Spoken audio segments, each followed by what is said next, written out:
Hello, and welcome to Ask the Icon, a live web series, first of its kind in India, designed exclusively for working professionals. I'm Kaushik Majumder, author and workplace challenge consultant. Needless to say, the impact of the pandemic all over the world has pushed us into a situation which is unprecedented.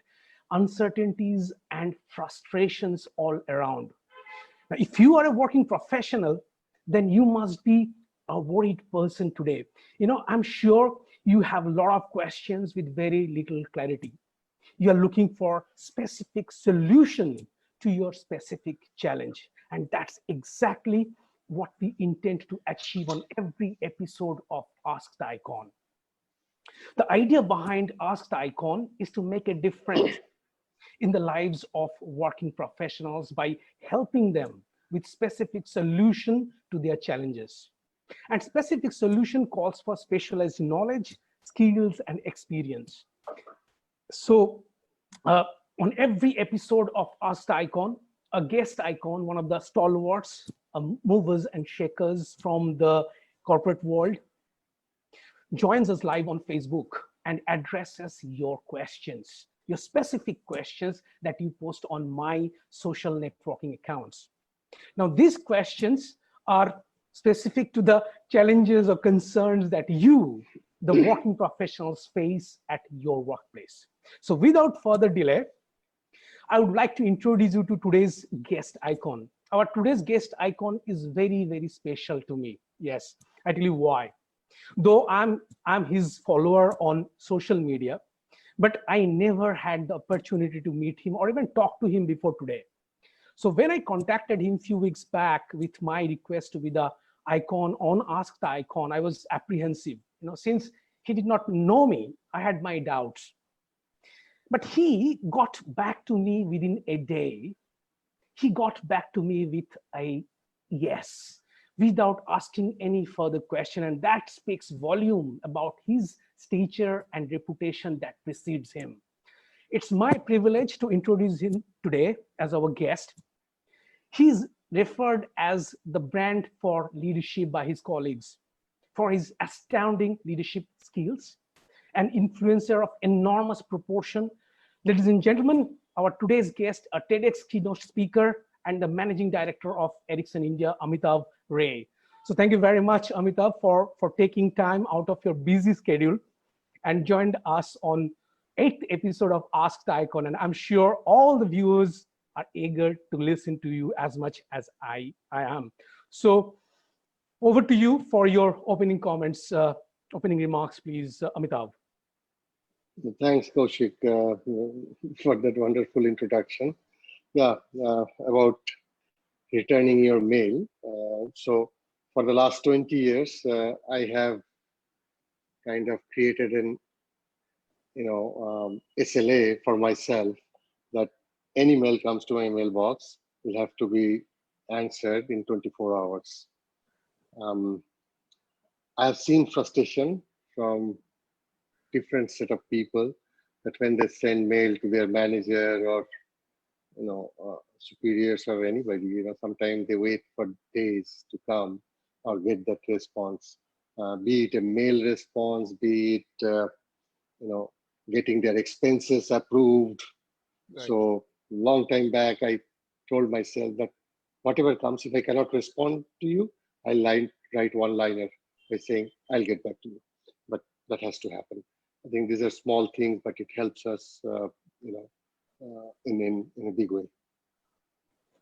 Right, absolutely. And exactly, you did exactly that. So I believe that you have been with Ericsson for last 9 years, and throughout in Calcutta, I think you are the person behind what is Ericsson in India today.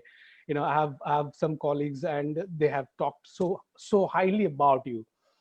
So Amitabh, on this particular Ask the Icon web series, the objective is to answer specifically to the challenges that are faced by working professionals at the workplaces. So with your permission, and of course, before that, This question I have received from the viewers who are mostly working professionals. So do I have your permission to proceed with the ask the icon, please? Absolutely. Okay. So thank you very much, Amitabh. The first question, I could not resist myself from asking this question because I have seen your videos and your those surveys that you have put on your LinkedIn profile about working from home and how things would be coped up by the employees and also the employers going forward. So the question from my side is, it's a bit lengthy question, long question, sorry about that. But traditionally in India, outside IT industry, not many industries were matured enough in terms of systems and process to adopt the work from home concept before the pandemic. Now, personally, as a working former IT professional, I was always felt more productive working from office than working from home for obvious reason, that overwhelming home comfort. Now, with the current crisis, do you think perspective of both sides, the employees and the employers, would change as far as working from home is concerned? Do you think work from home concept would be adapted by the employers as a new norm across the board? Or you think things will be back to the traditional way once the crisis ends? And the last question, rejoinder is also, how do you see employees are coping up with the idea, especially those who have less experience? Over to you, Amitabh. Yeah, thanks, Kaushik. Very, very important question and relevant one as well. As you correctly said, I recently posted a poll in LinkedIn about challenges employees are facing with work from home. Yeah. And overwhelming 62% of people who responded felt that time management is a challenge, right? Um, Organizations are supporting their employees, especially in the sector I belong to upgrade their connectivity, beefing up cybersecurity measures to facilitate working from home. Yes, I would say that perspective around work from home will change now. I have noticed, I actually haven't noticed any decline in productivity in our nearly 100% people working from home.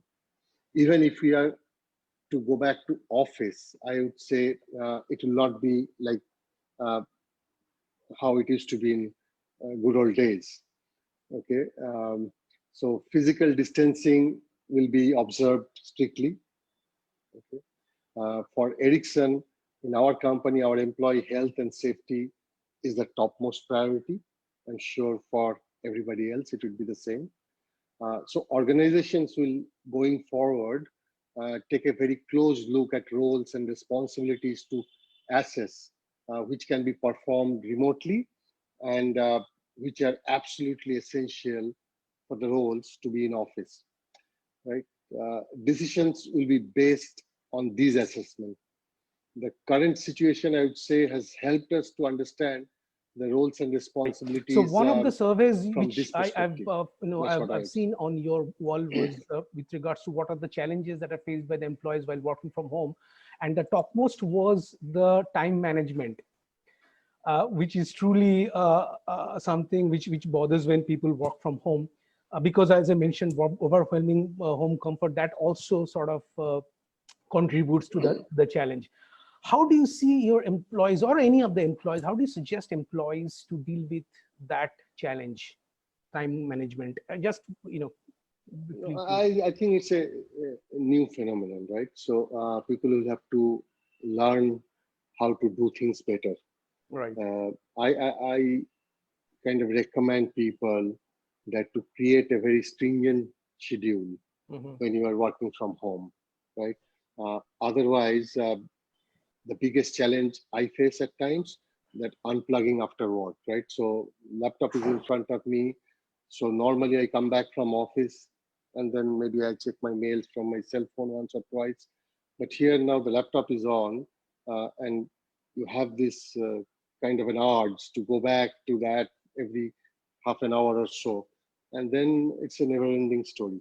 So how do you unplug yourself from the work? I think that is important. So you have to create very stringent schedule that you wake up in the morning and then you have your breakfast and whatnot, and you go for work. Like, similarly, if you start working at home, you create small breaks in between so you stay productive, right?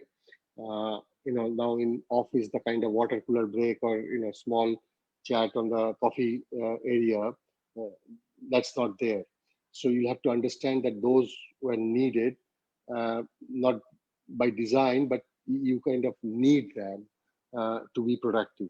So you need to unwind. So you have to create small breaks, um, as well as you have to eat lunch and all at the appropriate time, and you have to stop your work at a certain point in time.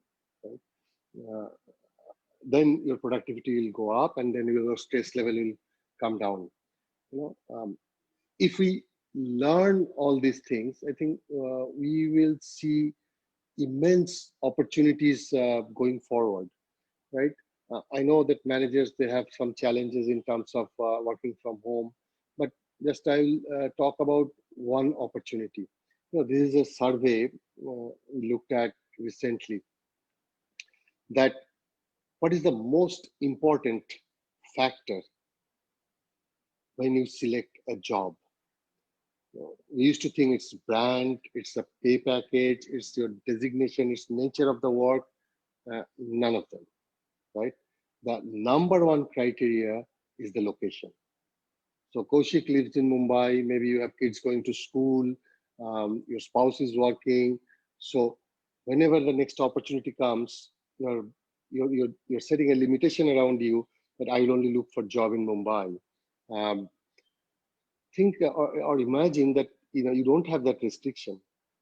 Companies don't have that restriction, right? So we can actually open up to the entire world, per se, in terms of getting the best and the brightest for the required job, right? So over 70% people believe that the first important criteria to select a job is the location, correct? And 54% people believe in that it is 54% people believe that is more important than the company's brand and the pay package. So that's kind of a little bit amazing. Okay, so 70% is the location, and then 54% is the brand and pay package. Uh, the second question is from Yashi Gupta. What is your view on Mr. Narayan Murthy's statement that Indians should work for 60 hours a week to make the economic losses good when the pandemic is over? Narayan Murthy is Over to you, stalwart in the Amitabh. industry and very well respected. Right. So whenever he says something, we need to listen. I have a little different perspective, though, with all due respect. Absolutely. So I believe that it is not about how long we work, and I'm talking about from my industry. I'm a knowledge worker, right? So it's not about how long we work. It's about the quality of work we deliver, regardless from where we are working from. Yeah. The traditional thinking of productivity was linked to hours. It is different, I believe, from the modern thinking of outcome-based work. Different tools, processes, and automation will help us to improve our efficiency, and productivity goals will therefore be redefined. So, if I look at today's scenario, uh, I think people will have to be managed, okay, by objective rather than by number of hours you're putting in, because it is very difficult for employers to understand how many hours you are actually working. So management by outcome, that's what I would do. But it Right. may vary in other industry. Maybe Mr. Narayan Murthy talked about all industries as a whole. So I'm just sticking to my own knowledge workers area. Right. So the third question is from Nishit Tomar, and the question is, what do you think the impact on leadership strategies in emerging situations. There is a school of thought that leadership without proximity is not much effective. How do you see it? Also, if I can just add to that, I mean, I was just watching a news item a few days back where Zuckerberg said that 70%, if I'm not mistaken, 70% of the workforce of Facebook workforce would be from 2022, or 70% or 50%, but definitely not less than 50%. So if you can connect that, do you think that's what we are heading to? And also the leadership strategies, if you please, over to you. Yeah, you don't know what you don't know. So let's be humble. Perhaps some of us sometimes get overexcited about, everybody can work from home, and maybe that's true. And somebody say, no, it's not going to work. I think the truth lies somewhere in between. Of course, when I talk to managers who are managing the remote team today, uh, they have certain, I wouldn't say concern, but comments to make, right? One is the thing that it might reduce the employee focus, it might reduce the productivity, but my experience from the current scenario is productivity has actually increased in terms of working from home. Okay.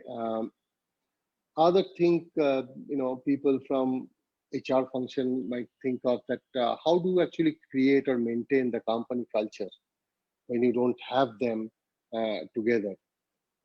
We are in a situation today where we are doing remote onboarding. New joiners are joining, remotely. We have an agency. We contracted them to deliver laptop to the new joinee's house. We are learning many new things. So induction is also online. Yes. Okay. And once I actually thought that's a very interesting thing. The question is why we are doing it. And so first thing when it came to my notice that we'll have to do this, I said, why?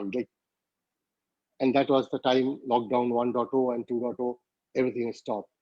We are trying to ferry few people by providing transport um, to come to a hotel, and then we were doing this, and then we changed to 100% digital.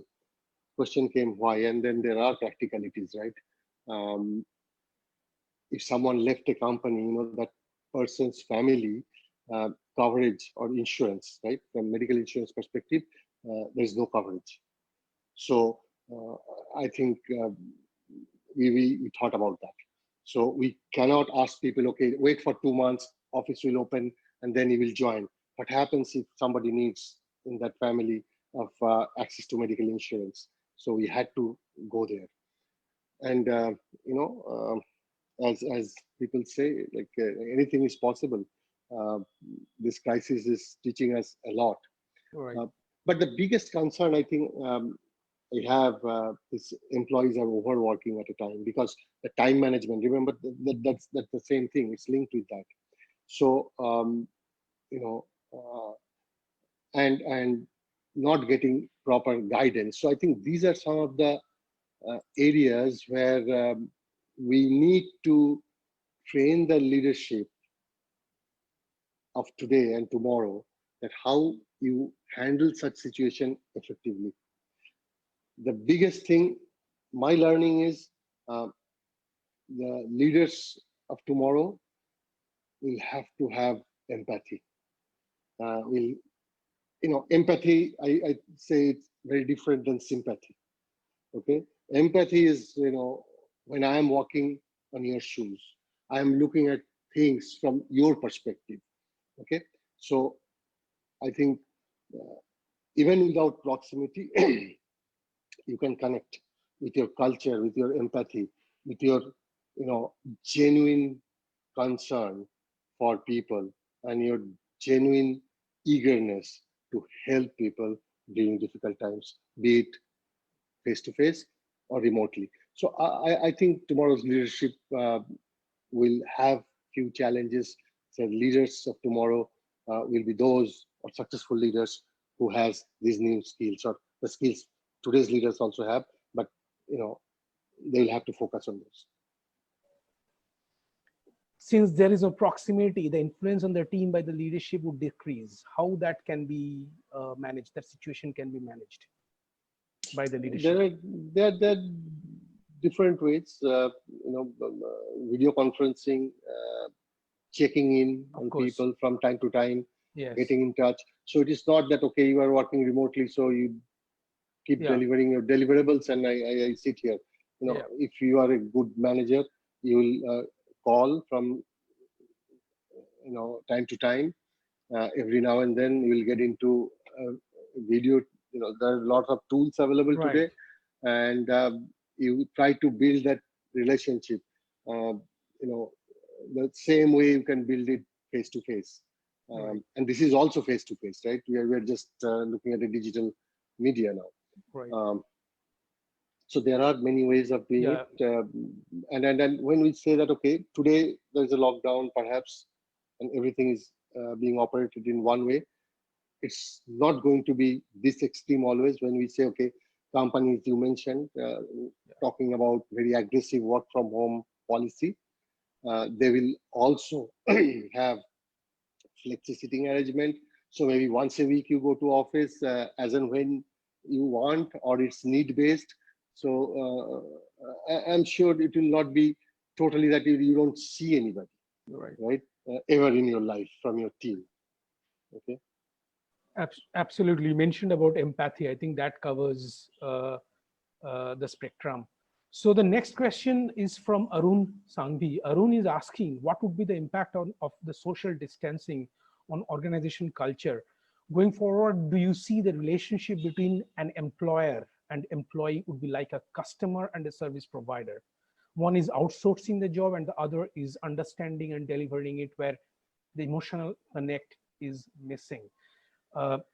I believe you mentioned in one of, if I'm not mistaken, again, please correct me if I'm wrong, you mentioned it's not social distancing, it's, I think, personal distancing, something I probably saw in one of your posts. It's not social distancing, it's personal distancing. So over to you, Amitabh, please. Yeah, so no, basically what I said is it is not, you are detaching yourself personally, maybe you are detaching yourself socially. So it's interesting, like these days I find young kids, they're way more in touch with their friends and buddies. This generation coming out of schools and college, they're more digital savvy, right? So the way you and I are struggling perhaps to cope up with the new situation, perhaps they are not. They are more used to. I have young children, and I learned something that it's better. Always it is faster to get a response when you WhatsApp them than anything else. So they are always on. Like this is always on digital generation. Coming back to the question Arun asked, the supervisory roles of yesteryears, based on checking if an employee is at his or her seat, will have to be transformed into a more scientific system of allocating the work and measuring the outcome based on predefined service level agreement, SLAs or KPI, key performance indicators, right? I mentioned it in the previous response as well, that it has to be a management by the outcome, okay, and not how many hours you are warming your seat. It will be remote collaboration instead of remote management. We learn to work from anywhere independently. This will empower many employees as well as employers, okay. And you know what is going to happen, right? I say that what is the impact of COVID-19? It put the digital transformation into steroid, right? One of the day I was discussing with a colleague of mine, and he said, okay, if you really think through who has the largest impact on digital transformation in any organization, it's CEO, CMO, and any CXO. The answer is actually COVID-19, the biggest influencer of digital transformation in today's world. So from that perspective, I think you will perhaps see a lot of investment into technologies like VR, or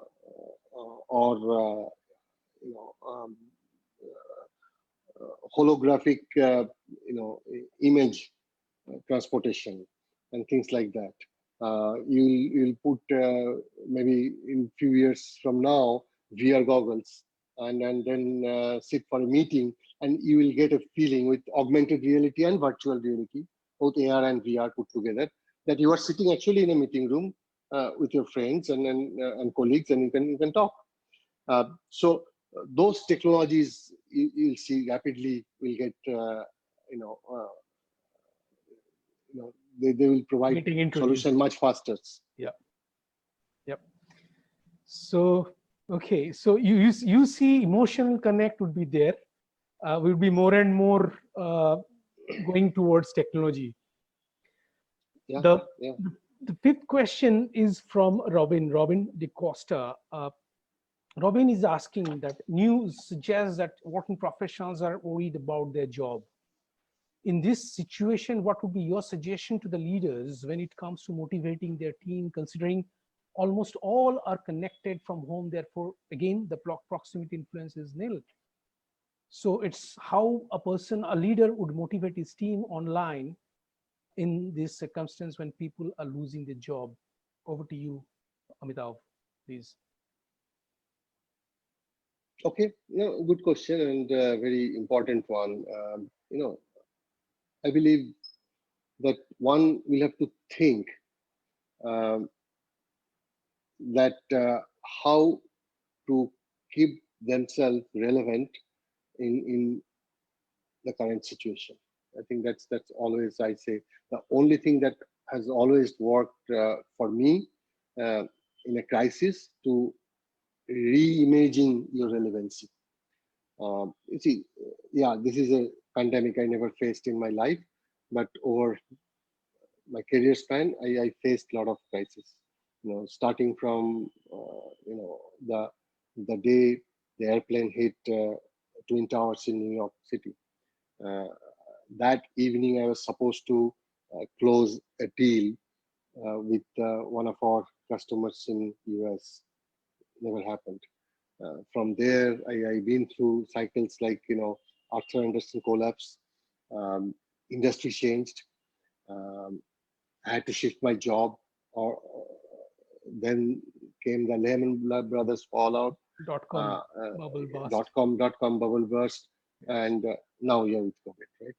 So I must say that yes, COVID-19 is also an unprecedented disruptive force, a black swan event, which will be disruptive and transformative at the same time, right? There will be newer technology, newer opportunities coming. Uh, it is a what it is doing basically. It is fast forwarding the technologies of the fourth industrial revolution. So Industry 4.0, as I said, it's on steroid because of COVID-19. So the technologies that we felt would take years to mature now are on being adapted in a matter of months. Correct. We'll all have to be digitally literate. And this is important as organizations undergo digital transformation. Our skills and competence too will have to keep pace with that, right? We'll have to figure out that these changes in our respective industries to survive and thrive, both together. So I see a three-step process for all of us. One is adapt to the changing circumstances. Example is working from home. Evolve with the changes, like learn new skills and unlearn the old ones. I think that's equally important. And finally, the third one is which pivots around to be equipped with these new skills to reimaging ourselves. So it's a continuous process of uh, adapting, adjusting yourself to new realities. Right? And people have been successful uh, by doing this for many, many years, and I'm sure all of you will be the same, right? You will Right, deal with it. right. So the three you mentioned: adapt, learn, unlearn, and reinvent or reimage. You mentioned. So these are the three: Reimagining yourself. Yeah, reimaging yourself. Okay, yeah. so before we go to the next question, those of you just joined us or not, watching this episode from the beginning, you are watching Ask the Icon, a web series designed exclusively for working professionals. I'm your host, Kaushik Majumder, author and workplace challenge consultant. And today, our guest icon is celebrated leader and influencer, TEDx keynote speaker, the managing director with Ericsson India, Amitabh Ray. So the next question, Amitabh, to you is posed by Rashmi Jain. And the question is, there are speakers and coaches who advise to have second income for employees to deal with the uncertainties. I struggle to have one job even after putting in 50 hours a week. What advice do you have for the employees like us who is struggling to keep just one? Yeah, Over no, to you. very, very interesting question, and an important one as well. So there is a school of thought that says that COVID-19 will be a big boom for gig economy, right? If that happens, we'll have to reconfigure our work and life. Uh, if you have a 50 hours work schedule, then that means that you are more than 100% utilized meaningfully, right? Then I think this situation would not apply to you, right? However, it's not a bad idea to have a different source of revenue or income, right?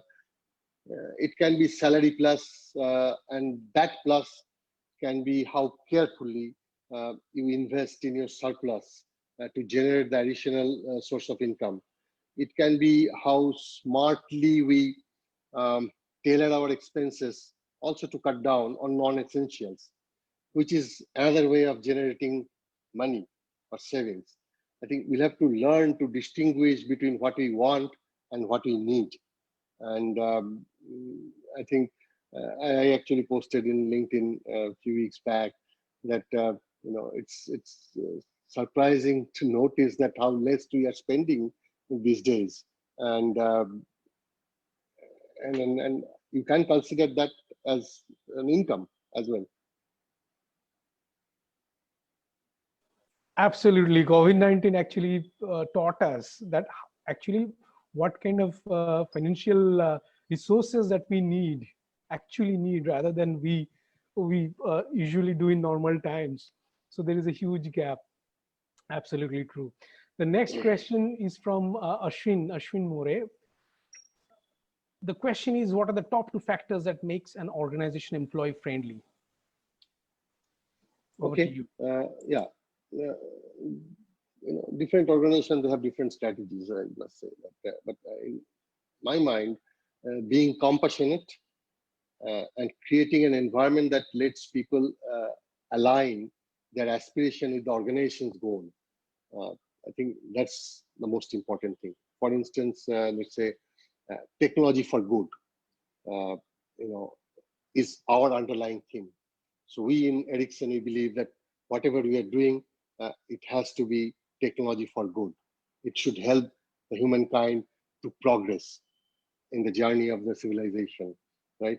So that itself is a very big motivator as far as I am concerned. Uh, Also, we encourage everyone to innovate, to create solutions that are good for the planet and people, right? And our focus is that the technologies that improve the quality of lives uh, are good for climate and help our customer to become more competitive and successful. Okay, so these are the two things I would say. And also, I must say that organization and individuals who work in those organizations should try to stick to the core value. Every enterprise, they have some core values. And as long as everything you do in your day-to-day activity or strategy you make, it should pass the acid test of those core values, and you can explain the people that why it's important, how it's linked with those core values. I think that will be extremely motivational for everybody. Right. So it basically comes down to the organizational core value and aligning one's value to those core values within the parameters of the whatever of the employee is doing within the parameters of the that has been set by the organization within the values of the organization. The next question, which is from Indu Bajaj, and Indu is asking, in a particular situation where stakes are high, you as a leader, you take a decision. So it's about the leadership skill. So you as a leader, you take a decision. Now you got the team rallied around you, and midway through you realize that your decision was wrong. Now, would you roll back the decision, or will you go ahead and try to make the best out of the wrong decision? Over to you. Yeah. Okay. I think the answer is obvious, right? But let me start by saying that I have a process of taking ideas from my entire team before any decision. Of course, the buck stops with me as far as the team I'm leading is concerned. My job as a leader is to empower the team to achieve their objective of the plan, to shield them from the undue interferences while they are on the job, and have periodic checks to ensure that they are on the right track. Correct. This also involves necessary course corrections, to stay aligned with the end objective. Okay.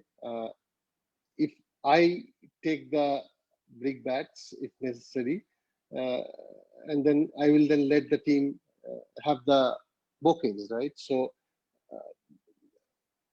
your question is that, do you get into a situation? Yes, of course.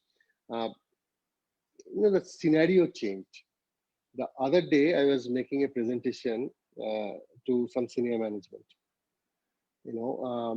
and the first slide actually talks about, on the left-hand side, all the objectives were set by the senior management for me to achieve this year. So I put all of them in one row and say what I was supposed to do. And the next part I say, and what I am doing, I put a COVID picture, right? It symbolizes everything. Like, I'm not doing what I'm supposed to do. Sitting in, 4 months back, if somebody says, okay, these are the things you'll be doing and you'll be reviewed and monitored. See, now I'm doing entirely different set of things. So there are course corrections. I cannot have that, dogmatic approach saying, no, these 6 things my manager will evaluate me against. So whatever may be the situation, I keep doing that. No. But this particular thing is nothing to do with the right decision or wrong decision. Yes, sometimes you always keep an eye on the end goal, and you try to figure out that if there's any deviation, you make the course correction. So next question is for Ambar Pradhan. As a leader, had there been ever a time when you doubted your own ability, questioned yourself, am I as good a leader as I thought I am? And as a successful leader, how did you turn things around from that situation? Over to you, Amitabh. In my view, leadership is not about my success. The way I look at it, leadership is about how many people I can help to be successful, right? So if my team is successful, I am successful. So it depends where you focus, right? That will ensure the result. If you are giving the right answer to a wrong question, you are getting into a difficult situation. So if I can inspire even one individual to become a leader, I will consider myself successful, right? My view is that if organization is successful, then we are all successful. If our clients are successful, then we are all successful. So, you know, I don't even look at, you know, an individual leader is successful or not, as far as I am concerned, um, because success is a very collective thing. Um, you know, you cannot be successful if everything else falling apart. But Absolutely. other way around, you can be the dumbest person on earth, and your team is, you know, super performer. Your customers are super happy. Uh, yeah, everybody will say you are the most successful leader, right? So, I mean, that's the leadership perspective, which is how you handle your leadership, managerial areas of work. But as an employee, as an individual, how do you look at it? I mean, there are at times when people go through failures or things don't happen to the way they plan or expected. People start having these self doubts, whether am I, do I have the ability which I thought I had, with which I started this journey. And then in the midway I realized that no, I, probably I was wrong, I didn't have the ability. But there are people who have those confidence and make things turn around. But I have talked to so many successful achievers, and they have all had this kind of situations, failures, because the more success one person have seen, I believe the more failures also he has encountered, because that's how people, because it's about number of tries one person do, I mean, one person makes. So from an individual perspective, how look at it? Did you ever have self doubt about your ability? If you had, how did you overcome that situation?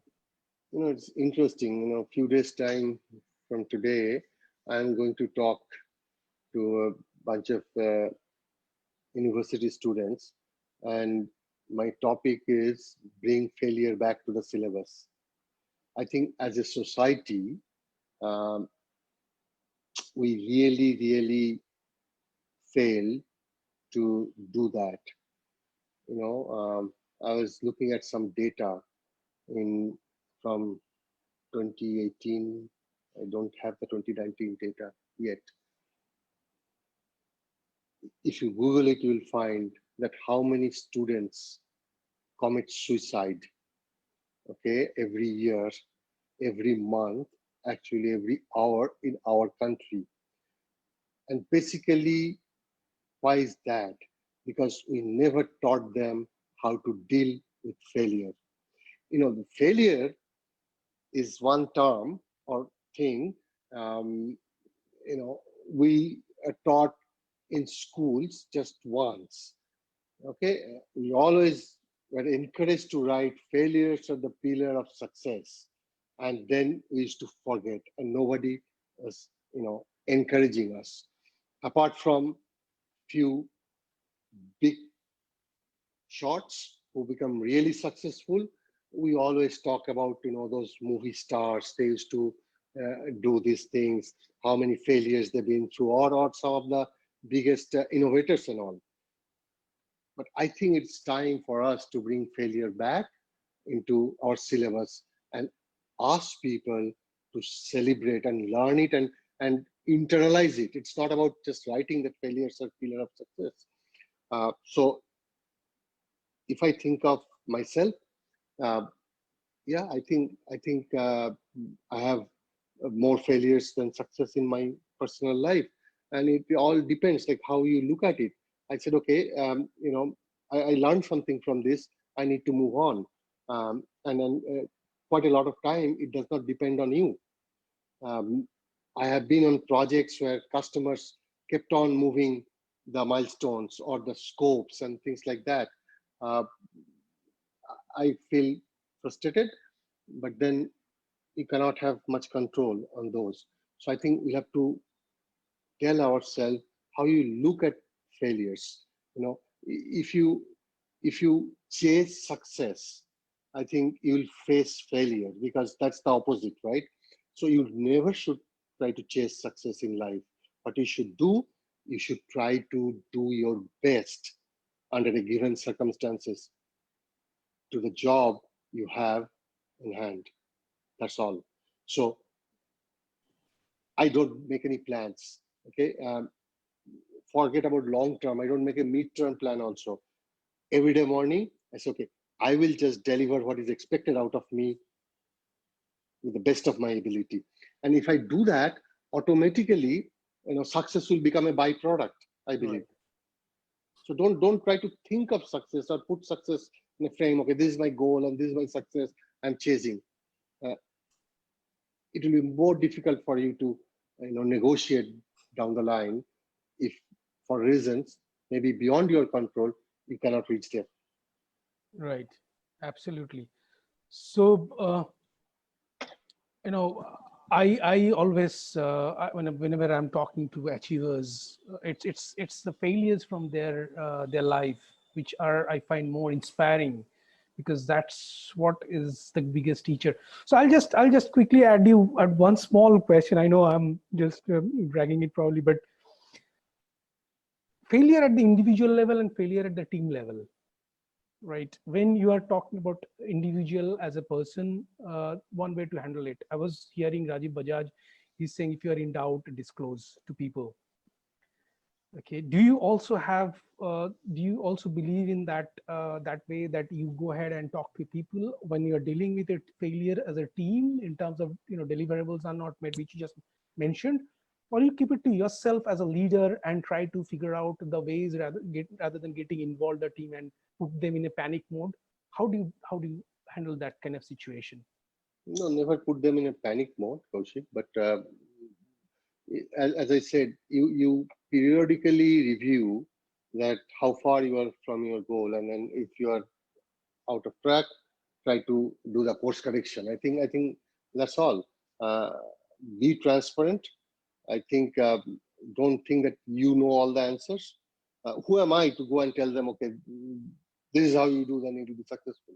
I think you have to have trust in your team to build that culture of being transparent, and then keep working together.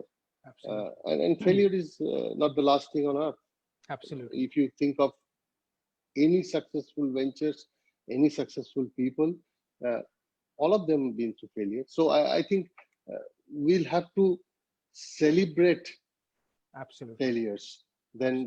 Then we created this kind of, especially in Indian society, we created this huge concept of failure is bad thing and all. I mean, I think we are suffering, uh, and therefore it's changing though. Every day we see it's changing a bit. Right. Therefore you will see that there were never used to be those many startups, people who are taking chance, because the the the social stigma attached to failure was Hmm. so high, that people were not venturing out, Right. trying to do things. If you don't take risk, you don't get reward. Right. Right? We'll have to change that. Right. Absolutely. Uh, the 10th question with regards to the freshers. I mean, you just mentioned that you're going to have a session with the university students, and the question is it's asked by Animesh Diwan. It's the 10th question, which is asked by Animesh Diwan, and the question is, post-COVID days, what would be the biggest challenge employees who are fresh out of colleges have to face while looking for employment?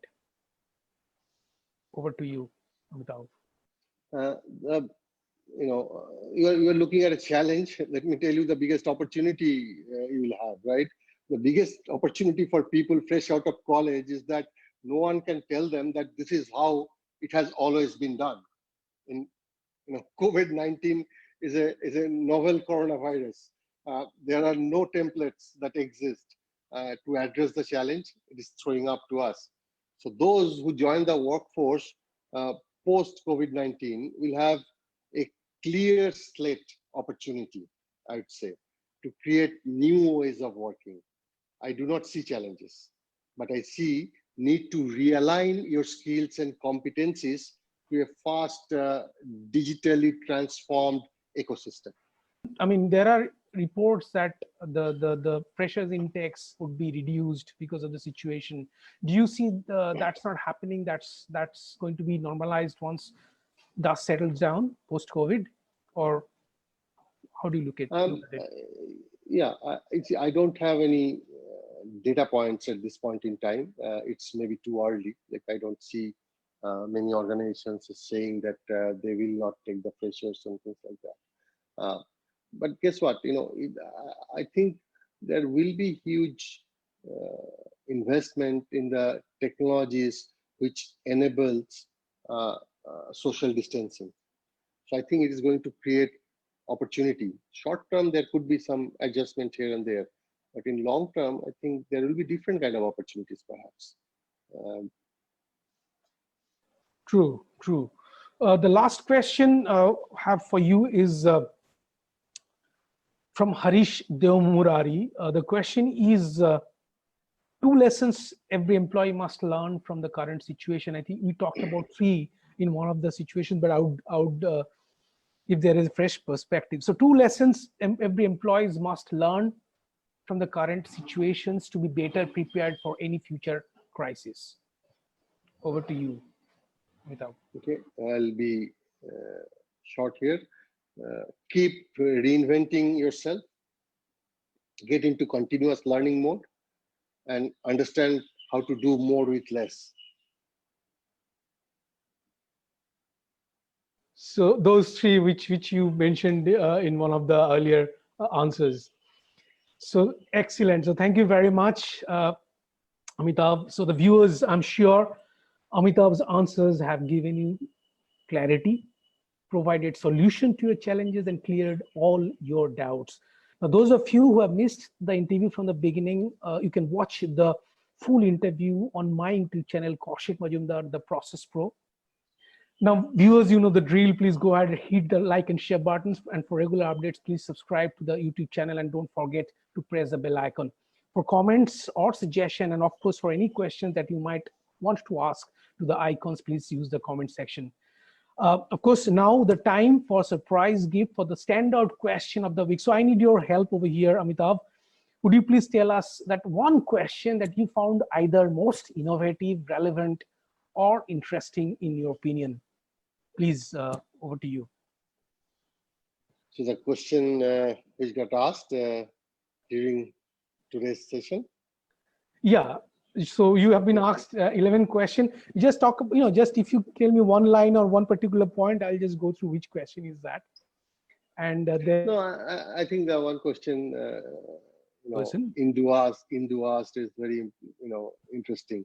That in particular situation, I think the question was that when you take a decision and midway you realize that you made a mistake, what do you do? Right. So I found it interesting. I just go. Every question was interesting, but this one is definitely. Okay. Okay. So it was Indu Bajaj. Yes. In a particular situation, stakes are high. As a leader, you take a decision, and the team rallied around you, and midway through you realize your decision was wrong, and how would you deal with the situation? So Indu, congratulations. You have won the standout question of the week. We are going to get your surprise gift by tomorrow, EOD tomorrow. So congratulations once again. Thank you very much, Amitabh, for your time and addressing the concerns of the working professionals. I'm sure all the viewers got immensely benefited from your solutions and suggestions. So before we close, any closing comments from you, Amitabh, please? Yeah, I would say that, COVID-19 may be a very different kind of crisis. I kind of said it also during one of the answers, that this was not the first one in my life or your life, and it's not the last one. Right. So don't try to over-engineer things around you too much. Things will settle down, and this will have long-lasting impact in terms of way we look at work, workplace, and then we can talk for hours on those things.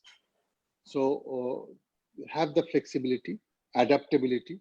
So, three things: be adaptive, be analytical, and be agile. So as long as you can change yourself and adapt to the situation to remain relevant with the current ask, I think you will be successful. Thank you very much, Amitabh. Nice words. So viewers, with this, we have come to the end of today's episode. Looking forward to see you in the next episode of Ask the Icon with another interesting perspective and lots of clarity and learning. Till then, with the icon Amitabh Roy, this is Kaushik Majumder wishing you a good weekend ahead. Take care of yourself, and thank you for watching Ask the Icon. And please keep your question coming. Thank you very much, Amitabh. Thank you. Bye-bye. Thank you.